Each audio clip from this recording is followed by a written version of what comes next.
여러분 혹시 통섭이란 말을 들어보신 적이 있습니까? 통섭이란 학문 간의 소통 또는 분야 간의 넘나듦을 뜻하는 말인데요. 우리나라에서는 최지천 교수님이 통섭학자로 불려지시는데요. 오늘 제가 소개해드리고자 하는 책은 바로 최지천 교수님이 쓴 통섭적 인생의 권유라는 책입니다. 내용이 궁금하신 분 계속 봐주세요.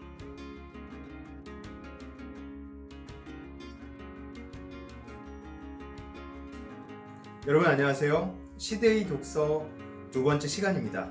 오늘 소개해드리는 책은 바로 이 책입니다.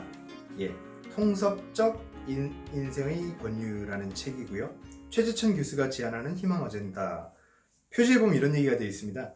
후회 없는 인생을 살고 싶다면 받은 만큼 돌려주는 자연의 법칙을 따르라. 이렇게 책이 소개되어 있는데요. 통섭이라는 말이 우리가 이제 생소하신 분들도 있을 거예요. 그런데 이제 통섭적 인생이라는 게 뭐냐? 거기에 대한 얘기를 먼저 좀 말씀을 드려야 될 것 같은데, 프롤로그 제목이 함께 가고 싶습니다. 통섭적 인생을 권유하며 이렇게 돼 있거든요. 거기에 제가 몇 줄만 한번 읽어보도록 하겠습니다. 이렇게 돼 있거든요. 통섭적 인생이 대체 무엇이냐고요? 그것은 다음과 같은 두 가지 삶의 태도입니다. 첫째는 받은 만큼 돌려주는 자연의 법칙대로 사는 태도입니다. 두 번째는 피카소처럼 사는 태도입니다. 두 사람 모두 20세기를 대표하는 천재였지만 아인슈타인은 상대성 이론이라는 결정적 한방으로 누구도 감히 범접할 수 없는 자신의 세계를 구축한 반면 피카소는 엄청난 다작을 통해 천재성을 발휘했습니다. 이를테면 공이 날아올 때마다 너무 재지 않고 방망이를 휘두르다 보면 단타도 치고 때로는 말로 홈런도 치게 된다는 것이지요. 그러니까 자신에게 주어진 모든 것을 시도하다 보면 언젠가는 자신만의 세계를 이룰 수 있다는 것입니다. 돌아보건대 피카소의 삶은 지나온 제 인생과 크게 다르지 않습니다. 두려워하지 않고 이것저것 시도했던 제 삶의 궤적은 여러분에게 권유하는 통섭적 인생 그 자체였습니다. 라는 얘기를 하거든요. 여러분, 통섭적 인생이라는 말이 2013년에 제가 이제 그전에는 좀 알았던 단어지만 이 책을 보면서 마음이 되게 와닿았던 게 뭐냐면, 시대 상황이 지금 삶의 환경이 100세 시대가 됐다는 데 초점을 두셔야 된다는 거예요. 무슨 말이냐면은 예전처럼 한 가지 일만 해서 한 가지 일을 배우고 사회에 나와서 그 일을 좀 하고 은퇴해서 노년을 보낸 이런 삶이 안 된다는 거예요. 지금은 100세 혹은 120세 시대가 됐기 때문에 흔히 말하는 인생 2모작, 인생 3모작을 살아야 되는 시대가 됐습니다. 그렇다면 여러분 가장 중요한 게 뭘까요?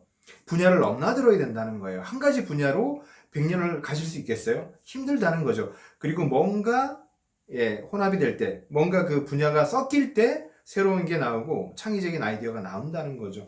최지천 교수님은 생물학자시지만 글도 굉장히 잘 쓰시는, 거의 인문학자에 가까울 만큼 그런 어떤 인사이트도 갖고 계시고 글쓰기도 보여주시거든요. 그래서 100세 시대 우리에게 첫 번째 좀 와닿았던 키워드는 뭐다? 통섭적 인생을 살아야 된다. 그 말씀을 먼저 좀 드리고 싶습니다. 이 피카소의 태도라는 게 너무 와닿습니다. 여러분 피카소 그림 몇 점이나 기억하세요? 많이 기억 못 하시죠? 대부분 그 미술이 전공이 아니라면 한 10점, 20점, 많아야 몇십 점을 기억하실 거예요. 근데 피카소가 그렸던 그림이 2만 점이라고 합니다. 무려 2만 점. 그렇게 많은 그림을 그리다 보니 남겼으니 우리가 기억하고 그 수많은 그림 중에 명작이 나온다는 거죠. 그런 삶의 태도가 우리가 한번 눈여겨봐야 하는 삶의 태도가 아닌가라는 생각이 들고요. 그리고 이제 몇 가지 또 제가 소개를 드리면 110페이지에 소제목이 이렇게 되어 있습니다. 교육도 시대의 흐름을 타야 한다. 그거 한번 읽어보겠습니다. 나는 우리나라 국민들이 전 세계에서 가장 열심히 일한다고 생각한다. 지능지수도 세계에서 1, 2등을 다툴 정도로 높다. 머리도 좋고 일도 가장 열심히 하는데 왜 이 모양 이 꼴일까? 물론 국민소득 2만 달러면 잘 사는 축에 속한다. 우리보다 못 사는 나라가 수두룩하다. 그런데 그걸로 만족하자는 것이 아니지 않은가? 4만 달러 찍고 5만 달러까지 올라가고 싶은 게 아닌가? 몇 년 전 문득 이런 생각을 하면서 가슴을 철렁한 적이 있다. 주어진 숙제만 열심히 하고 기껏해야 하청업만 하면서 달성할 수 있는 최대치가 2만 달러인 것은 아닐까? 그렇기 때문에 이렇게 열심히 하는데도 10년째 제자리 걸음만 하는 것은 아닐까. 매일같이 숙제만 하고 하청업만 해서는 미래가 보이지 않는다. 지금부터라도 잡스와 캐머런을 넘어서는 인재들을 길러내야 한다. 잡스는 여러분은 흔히 알고 있는 애플의 스티브 잡스고요. 캐머런은 아바타라는 영화를 만든 캐머런 영화 감독을 뜻하는 거거든요. 창의성이 필요하다는 거죠. 어쩌면 이 최재천 교수님 지적하신 대로 국민소득 2만 불, 지금은 이제 이 책을 쓴 때는 2만 불 시대였고 지금 이제 3만 불 겨우 됐지만, 이게 더디어가는 이유 중에 하나는 어쩌면 우리가 흔히 말하는 이제 패스트 팔로우 전략, 그러니까 쫓아가는 전략이었지, 우리가 뭔가 창의적으로 리딩하는 건 없기 때문에 4만 불, 5만 불 시대로 쉽게 가지 못하는 건 아닐까. 이런 지적이 뼈아프지만 공감이 좀 많이 가고요. 그리고 이 책에서 또 제가 많이 얻었던 키워드들 중에 하나가 뭐냐면, 9장에 보면, 9장의 제목이 그렇습니다. 기획 독서라는 말이 있거든요. 독서는 전략적으로 해야 된다. 이 기획 독서라는 말이 되게 와닿아요. 넘겨서 제가 몇 줄 한번 읽어보면 이렇습니다. 독서는 이제 마음의 양식이 아니다. 전략적 독서는 현대인들의 먹고 사는 문제를 해결해줄 가장 스마트한 전략이다 라는 겁니다. 여러분, 독서를 취미에만 그치지 말고 이 통섭적 인생에서는 독서를 전략적으로 해야 된다라는 말씀을 좀 드리고 싶습니다. 저도 제 얘기를 잠깐 하자면 전략적 독서라는 게 정말 여러분 필요한 것 같아요.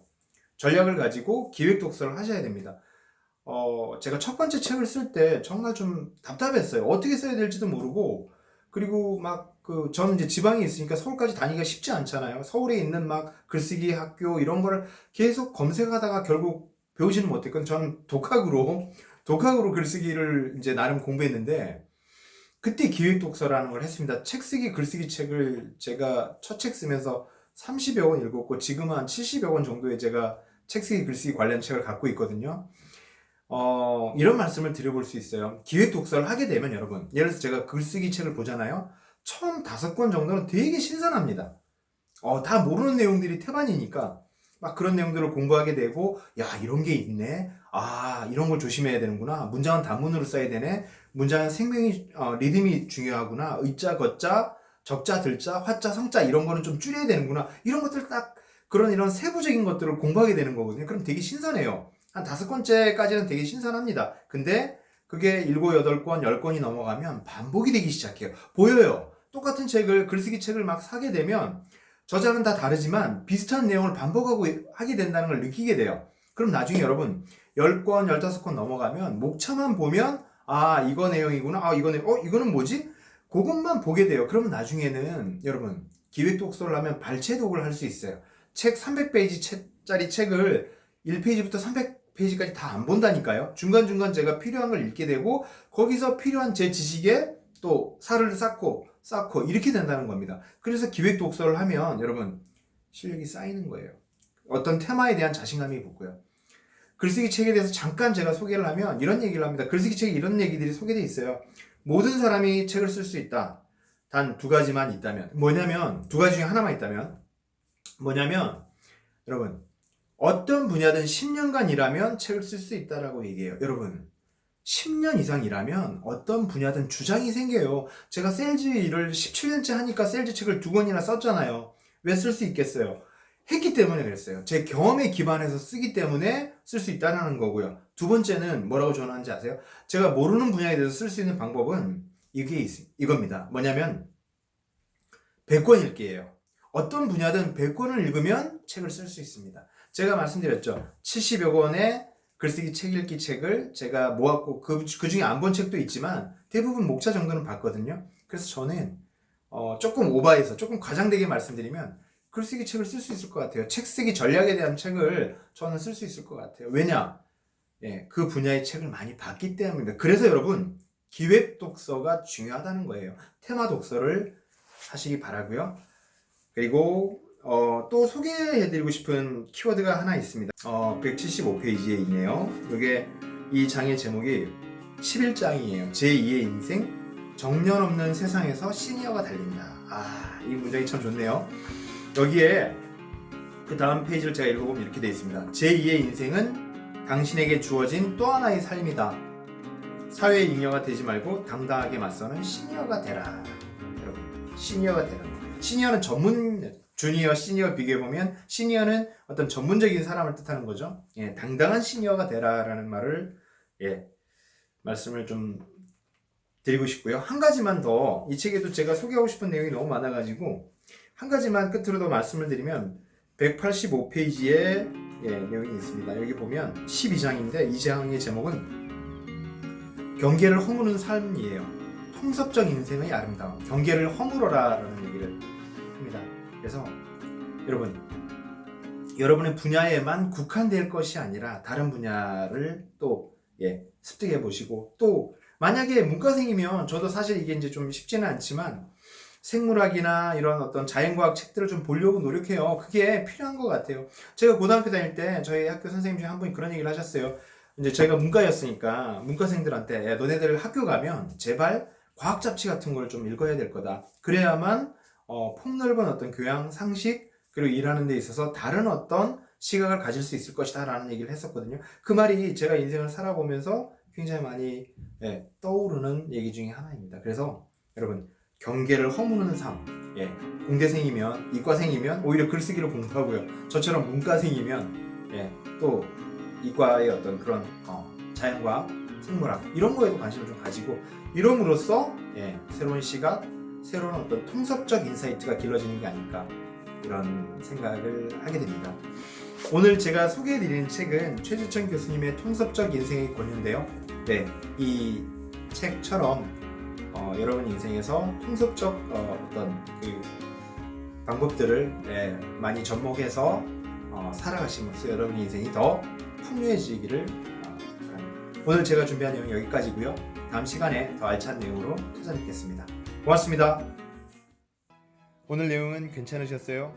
앞으로도 빠르게 영상 받아보실 분은 가운데 있는 구독 버튼 클릭해 주시고요.